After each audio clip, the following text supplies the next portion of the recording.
7টি পাহাড় দ্বারা বেষ্টিত মরুর বুক চিরে দাঁড়িয়ে থাকা শহর মক্কা তখন আরব উপদ্বীপের প্রাণকেন্দ্র। এই শহর ছিল বাণিজ্য, সংস্কৃতি ও কুরাইশদের শক্তির প্রতীক। কাবা ছিল মক্কার ধর্মীয় ও রাজনৈতিক ক্ষমতার মূল উৎস। আরবদের কাছে এটি ছিল সবচেয়ে পবিত্রতম স্থান, যেখানে তারা তাদের নানান দেবতার মূর্তি স্থাপন করেছিল। কুরাইশ নেতারা এই মূর্তিগুলোর মাধ্যমে নিজেদের প্রভাব ও ক্ষমতা বজায় রেখেছিল। কিন্তু হঠাৎ এক নতুন আহ্বান পুরো মক্কা কাঁপিয়ে দিল। মুহাম্মদ ইবনে আবদুল্লাহ সাল্লাল্লাহু আলাইহি ওয়াসাল্লাম ঘোষণা করলেন, আল্লাহ এক, আর সব ক্ষমতা একমাত্র তারই। কাবা কারো ব্যবসার জায়গা নয়, এটি শুধুমাত্র এক আল্লাহর ইবাদতের স্থান। এই ঘোষণার সাথে সাথে কুরাইশ নেতাদের মধ্যে আতঙ্ক ছড়িয়ে পড়ল। আবু জাহেল, উতবা, সাইবা, আবু সুফিয়ান সহ কুরাইশ প্রধান নেতারা বুঝতে পারলেন, যদি মুহাম্মদ সাল্লাল্লাহু আলাইহি ওয়াসাল্লামের আহ্বান ছড়িয়ে পড়ে, তবে তাদের ধর্মীয় কর্তৃত্ব, অর্থনৈতিক সুবিধা এবং সামাজিক প্রভাব নষ্ট হয়ে যাবে। কুরাইশরা প্রথমে তাকে বোঝানোর চেষ্টা করল। তারা বললেন, হে মুহাম্মদ, তুমি যদি রাজত্ব চাও, আমরা তোমাকে মক্কার নেতা বানিয়ে দেব। যদি তুমি সম্পদ চাও, আমরা তোমাকে সবচেয়ে ধনী করে দেব। আর যদি তোমার কোনো মানসিক অসুস্থতা থাকে, আমরা সেরা চিকিৎসক দিয়ে তোমার চিকিৎসার ব্যবস্থা করে দেব। কিন্তু নবীজি সাল্লাল্লাহু আলাইহি ওয়াসাল্লাম ধৈর্যের সাথে বললেন, যদি তোমরা আমার ডান হাতে সূর্য এবং বাম হাতে চাঁদও রেখে দাও, তবু আমি সত্যের পথে চলা বন্ধ করব না। এই কথা শোনার পর কুরাইশ নেতারা ক্ষিপ্ত হয়ে গেল। তারা বুঝতে পারল মুহাম্মদ সাল্লাল্লাহু আলাইহি ওয়াসাল্লাম কোনোভাবেই তার মিশন থেকে সরে আসবেন না। তখন তারা মুসলমানদের উপর নির্যাতন চালানো শুরু করল। বিলাল রাদিয়াল্লাহু তাআলা আনহুকে প্রখর রোদে মরুভূমির বালুর উপর ফেলে তার বুকের উপর পাথর চাপা দেওয়া হতো, তবুও তিনি বলতেন, আহাদ আহাদ, আল্লাহ এক, আল্লাহ এক। সুমাইয়া রাদিয়াল্লাহু তাআলা আনহাকে নির্মমভাবে পরপারে পাঠিয়ে দিল। তিনিই ছিলেন ইসলামের প্রথম শহীদ নারী।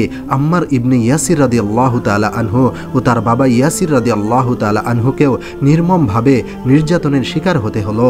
উসমান রাদিয়াল্লাহু তাআলা আনহু, খাব্বাব রাদিয়াল্লাহু তাআলা আনহু এবং আরও অনেককেই অবর্ণনীয় যন্ত্রণা সহ্য করতে হলো। প্রতিদিনের অত্যাচার সহ্য করতে করতে এক সময় মুসলিমদের জীবন অসহনীয় হয়ে ওঠে। নবীজি সাল্লাল্লাহু আলাইহি ওয়াসাল্লাম তার সাহাবীদের প্রথমে আবিসিনিয়ায়, বর্তমানে ইথিওপিয়া হিজরত করতে পরামর্শ দেন, যেখানে নাজাশী নামের একজন ন্যায়পরায়ণ খ্রিস্টান রাজা ছিলেন। কিন্তু কিছু সাহাবী ছাড়া বাকিরা তখনও মক্কাতেই রয়ে যান। এরপর আল্লাহর ইচ্ছায় ইয়াসরিব, এখন বর্তমানে যাকে মদিনা নামে ডাকা হয়, থেকে একদল মানুষ আসেন এবং নবীজি সাল্লাল্লাহু আলাইহি ওয়াসাল্লামের সাথে সাক্ষাৎ করেন। তারা নবীজি সাল্লাল্লাহু আলাইহি ওয়াসাল্লামকে মদিনায় আমন্ত্রণ জানান এবং প্রতিশ্রুতি দেন যে তাকে তারা রক্ষা করবেন। এটি ছিল আকাবার শপথ, যেখানে মদিনার আনসাররা ইসলামের প্রতি আনুগত্যের শপথ নেন। নবীজি সাল্লাল্লাহু আলাইহি ওয়াসাল্লাম যখন দেখলেন কুরাইশরা তাকে শহীদ করার ষড়যন্ত্র করছে, তখন তিনি আল্লাহর নির্দেশে মদিনার উদ্দেশ্যে রওনা হলেন। আবু বকর রাদিয়াল্লাহু তাআলা আনহু ছিলেন তার সফর সঙ্গী। তারা গুহা শহরে আশ্রয় নেন, যেখানে এক অলৌকিক ঘটনা ঘটে। একটি মাকড়সা গুহার মুখে জাল বুনে দেয়, একটি কবুতর বাসা বানিয়ে ডিম পেড়ে দেয়। কুরাইশরা এসে দেখে যে গুহার মুখে এইসব প্রাকৃতিক চিহ্ন রয়েছে এবং তারা ভাবতে থাকে এখানে কেউই ঢুকেনি। ফলে তারা ফিরে যায় আর রাসূলুল্লাহ সাল্লাল্লাহু আলাইহি ওয়াসাল্লাম নিরাপদে মদিনার পথে এগিয়ে যান। মদিনায় যখন রাসূলুল্লাহ সাল্লাল্লাহু আলাইহি ওয়াসাল্লাম পৌঁছান, তখন গোটা শহর আনন্দে ফেটে পড়ে। শিশু, নারী, বৃদ্ধ সবাই রাস্তার পাশে দাঁড়িয়ে তাকে স্বাগত জানান। লোকজন তবশির গাইতে থাকে, তলা আল বদরু আলাইনা, চাঁদ উদিত হয়েছে আমাদের উপর। এই দিন থেকেই মদিনা হয়ে ওঠে ইসলামের কেন্দ্রস্থল। নবীজি সাল্লাল্লাহু আলাইহি ওয়াসাল্লাম সেখানে একটি রাষ্ট্র প্রতিষ্ঠা করেন, যেখানে ছিল মুজাহির ও আনসারদের মাঝে ভ্রাতৃত্বের বন্ধন। মদিনা সনদ ছিল তাদের নতুন সংবিধান। সামাজিক ন্যায় বিচার ও শান্তি প্রতিষ্ঠা ছিল এই রাষ্ট্রের মূল লক্ষ্য। মদিনায় ইসলাম শক্তিশালী হতে থাকলো, আর কুরাইশরা এটি কোনোভাবেই মেনে নিতে পারল না। তারা প্রতিশোধ নিতে চাইল। তারা মুসলমানদের বাণিজ্য ও অর্থনৈতিক লেনদেন বন্ধ করে দিল। তারা একের পর এক ষড়যন্ত্র করতে থাকলো। তারা অবশেষে সিদ্ধান্ত নিল তারা যুদ্ধ করবে এবং ইসলামকে ধ্বংস করে দিবে। এই যুদ্ধের প্রথম ধাপ শুরু হলো এক গুরুত্বপূর্ণ বাণিজ্য কাফেলাকে ঘিরে, যেখানে আবু সুফিয়ান মক্কার অন্যতম ধনী প্রভাবশালী নেতা এবং সেই সময় কুরাইশদের সবচেয়ে ধনী এবং চতুর বণিকদের একজন ছিল। সে একটি বাণিজ্য কাফেলা নিয়ে সিরিয়া থেকে ফিরছিল, যাতে ছিল প্রচুর স্বর্ণ, রৌপ্য, দামি বস্ত্র ও সুগন্ধি, প্রায় 1000টি উট। সম্পদের মূল্য আনুমানিক ছিল প্রায় 50,000 দিনার, আজকের মূল্যে যেটি কোটি টাকার থেকেও অধিক। এই কাফেলার লাভ মক্কার কুরাইশ নেতাদের মধ্যে ভাগ করা হতো। কুরাইশরা এই সম্পদ দিয়ে ভবিষ্যতে মুসলমানদের বিরুদ্ধে যুদ্ধ করার পরিকল্পনা করছিল। তাই মুসলমানদের কাছে এটি ছিল একটি শুধু কাফেলা নয়, বরং কুরাইশদের শক্তিশালী করার একটি উপায়। তাই তারা এই শক্তিশালী করার উপায়টিকে ধ্বংস করে দিতে চাইল। রাসূলুল্লাহ সাল্লাল্লাহু আলাইহি ওয়াসাল্লাম জানতেন যে এই সম্পদ কুরাইশদের হাতে গেলে তারা ইসলামের বিরুদ্ধে আরও শক্তিশালী হয়ে উঠবে। তাই তিনি সাহাবীদেরকে ডেকে বললেন, আবু সুফিয়ানের কাফেলা সিরিয়া থেকে ফিরছে, যদি আমরা এটি আটকাতে পারি তবে মক্কার কুরাইশরা দুর্বল হয়ে পড়বে, তোমরা এর জন্য প্রস্তুত হও। এই সংবাদ মুসলমানদের মধ্যে উত্তেজনা ছড়িয়ে পড়ল, কারণ এটি ছিল প্রতিশোধের সুযোগ। কারণ যখন তারা মদিনায় হিজরত করেছিল, কুরাইশরা তাদের সকল সম্পদ ছিনিয়ে নিয়েছিল। মুসলমানরা এই কাফেলা আটকানোর পরিকল্পনা করল, কিন্তু কুরাইশরা সেটিকে যুদ্ধের রূপ দিল। এরপর শুরু হলো সেই যুদ্ধ যা ইতিহাসে চিরদিনের জন্য লেখা থাকবে বদরের যুদ্ধ নামে। মক্কায় তখন এক উত্তেজনা ছড়িয়ে পড়েছে। আবু সুফিয়ানের কাফেলা মদিনার মুসলমানদের হাতে পড়তে পড়তে রক্ষা পেয়েছে, কিন্তু এই ঘটনায় কুরাইশরা প্রচণ্ড ক্রুদ্ধ হয়ে উঠেছে। আবু জাহেল, উতবা, সাইবা, ওয়ালিদ এবং অন্যান্য কুরাইশ নেতারা একত্রিত হয়ে ঘোষণা দিল, মুহাম্মদ এবং তার অনুসারীদের উচিত শিক্ষা দিতে হবে। যদি আমরা এবার শক্তি না দেখাই তবে আমাদের মর্যাদা ধুলোই মিশে যাবে। তারা দ্রুত এক বিশাল বাহিনী প্রস্তুত করল, 1000 সুসজ্জিত সৈন্য, 100 অশ্বারোহী, অসংখ্য উট ও সরঞ্জাম এবং প্রবল প্রতিশোধের আগুন। অন্যদিকে মদিনায় রাসূলুল্লাহ সাল্লাল্লাহু আলাইহি ওয়াসাল্লাম যুদ্ধের কোনো পরিকল্পনা নিয়ে বের হননি। মূলত কাফেলাটি আটকানোই ছিল তার উদ্দেশ্য, কিন্তু আল্লাহ তাআলার ফয়সালা ছিল অন্য কিছু। তিনি সাহাবীদের জিজ্ঞেস করলেন, হে আমার সাহাবীরা, আমরা যুদ্ধ করব নাকি ফিরে যাব?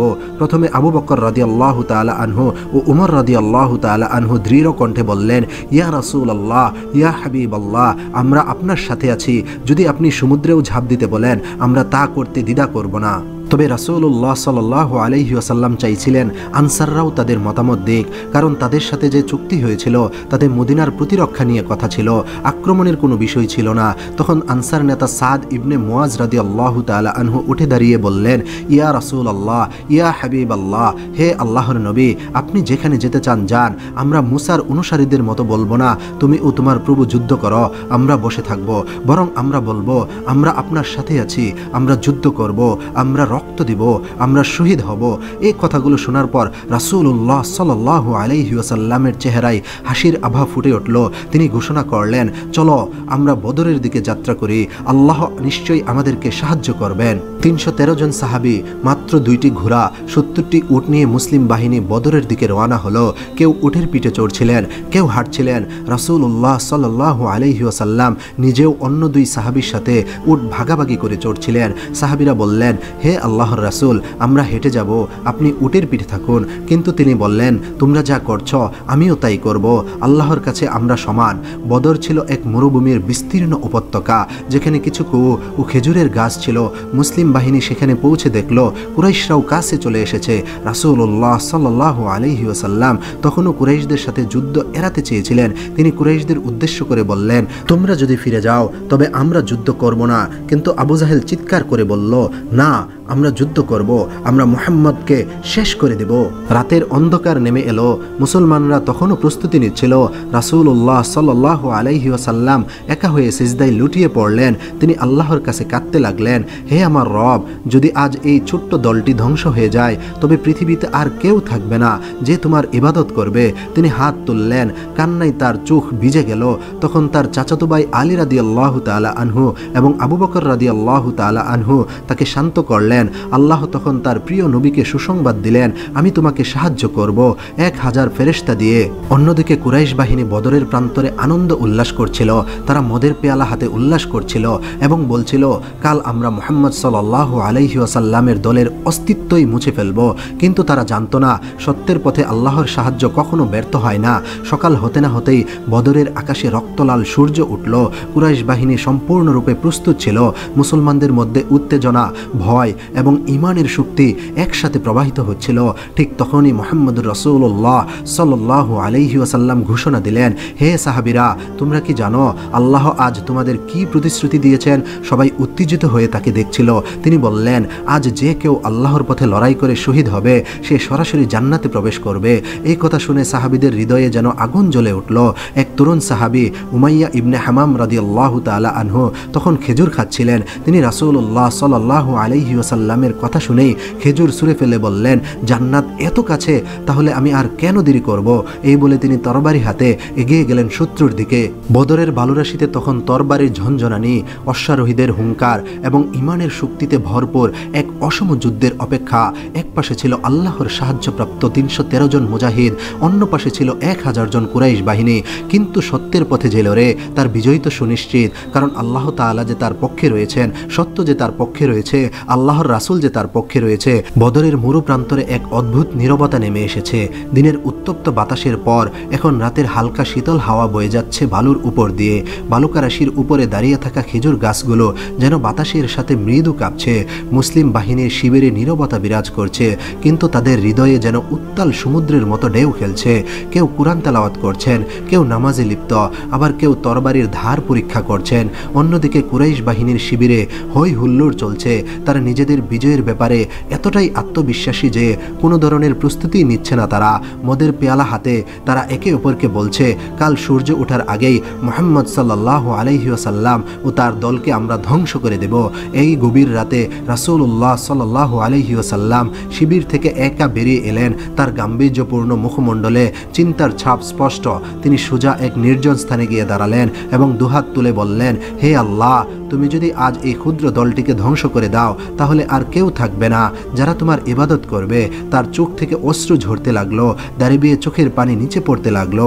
তার হৃদয়ের সব ব্যাকুলতা যেন মিশে গেল এই দোয়ায়। আবু বকর রাদিয়াল্লাহু তাআলা আনহু ধীরে ধীরে নবীজি সাল্লাল্লাহু আলাইহি ওয়াসাল্লামের কাছে এলেন এবং তাকে শান্ত করার চেষ্টা করলেন। ইয়া রাসূলুল্লাহ, ইয়া হাবিবাল্লাহ, আল্লাহ অবশ্যই আমাদের সাহায্য করবেন, আপনি শান্ত হন। অন্যদিকে মুসলিম বাহিনীর মধ্যে এক বিস্ময়কর চিত্র দেখা গেল।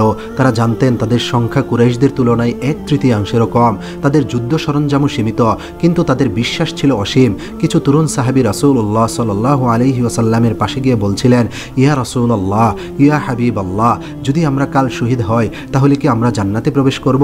রাসূলুল্লাহ সাল্লাল্লাহু আলাইহি ওয়াসাল্লাম হাসলেন এবং বললেন, হ্যাঁ নিশ্চয়ই, যদি তোমরা আল্লাহর পথে লড়াই করো তবে তোমাদের জন্য জান্নাত নিশ্চিত।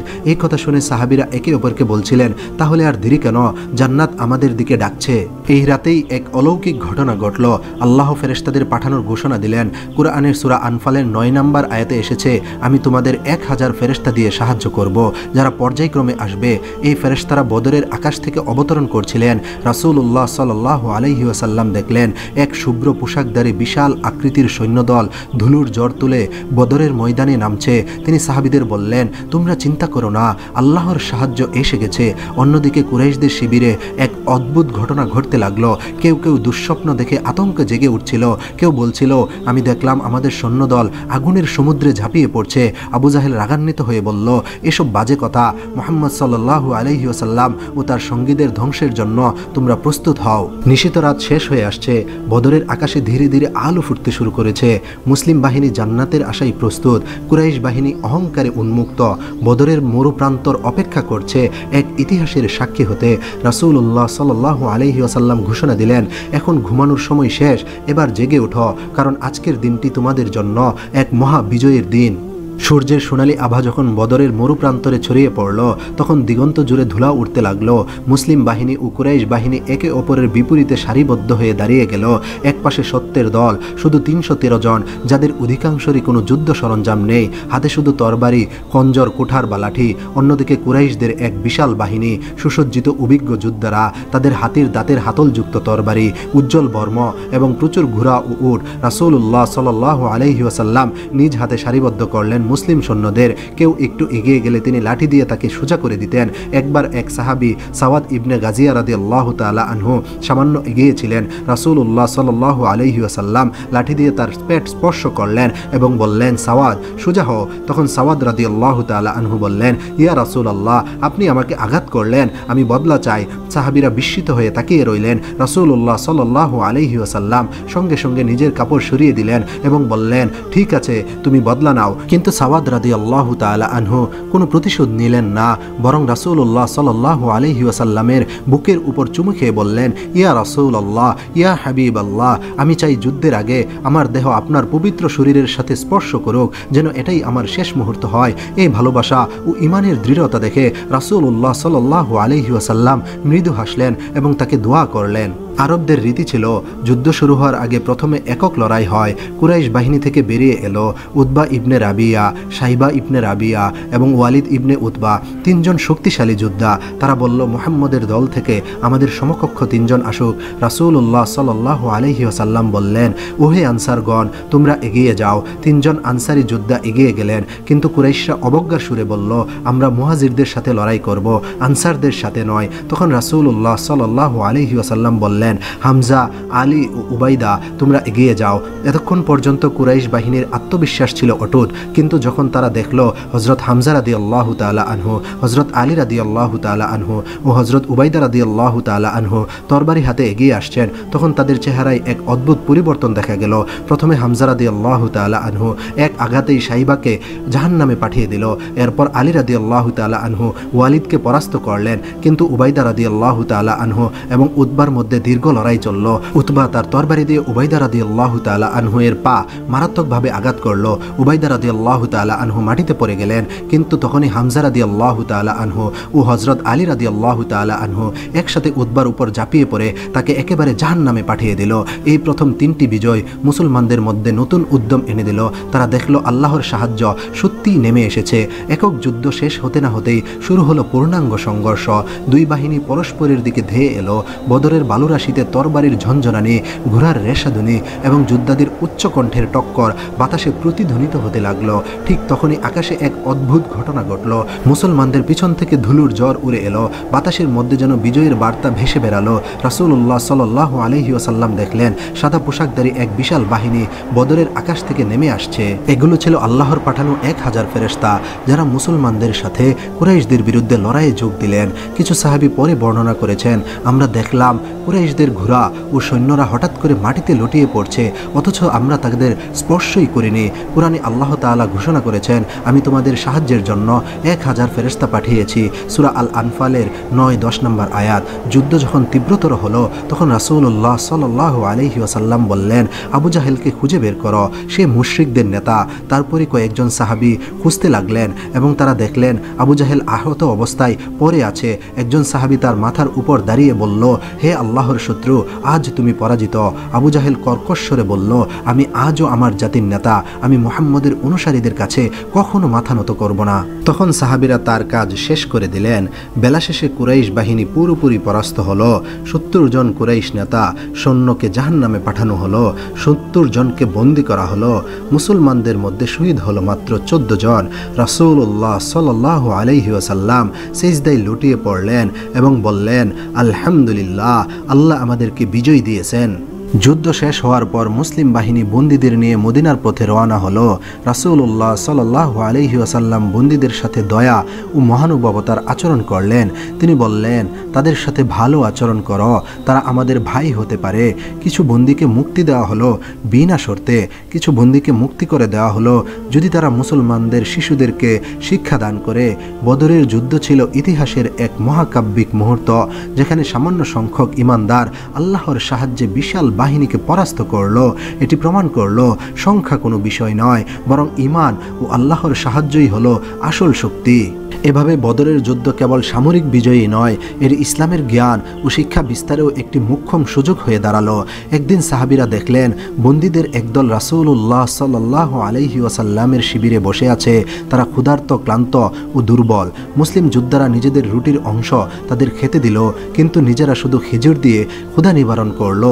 একজন বন্দী পরে বলেছিল, আল্লাহর কসম, আমি এমন কোনো বিজয়ী জাতি দেখিনি যারা তাদের বন্দীদের এত ভালোবাসা ও সম্মান করে। যখন বদরের বিজয়ের সংবাদ মদিনায় পৌঁছালো, তখন পুরো নগরীতে আনন্দ ছড়িয়ে পড়ল। ছোট শিশুরা দৌড়ে দৌড়ে তাদের বাবাদের ফিরে আসার অপেক্ষা করছিল। মহিলারা তাদের প্রিয়জনদের খুঁজে রাস্তায় বেরিয়ে এলেন। বৃদ্ধরা আল্লাহর শুকরিয়া আদায় করছিলেন।